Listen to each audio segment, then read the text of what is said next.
Бөөм үргэл гэдэг бол энэ бол зан үйл.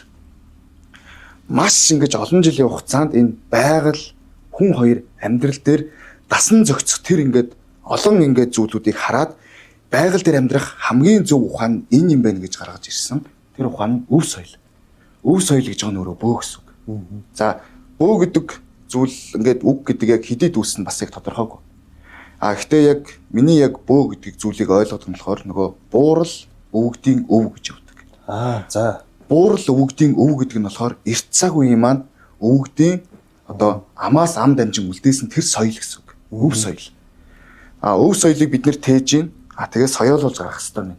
Энэ өв соёл юм. Бид нар тэгдэв юм.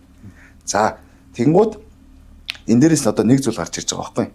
За энэ өв соёлын хамгийн гол зүйл нь хүн яаж амьдрах тухай ухаан байгаа байхгүй.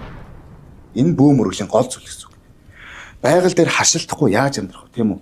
Хүн юу идэж уух ёстой гэдгийг хүртэл энэ бөөгийн зан уланд заадаг эм тан тий барай дом засал гэдэг зүйлүүд байдаг байхгүй. Энэ яг ингээд нэг зүйл рүү хараад ингээд залбираад шүтдэг яг шашнаас бол яг тэс ондоо зүйл.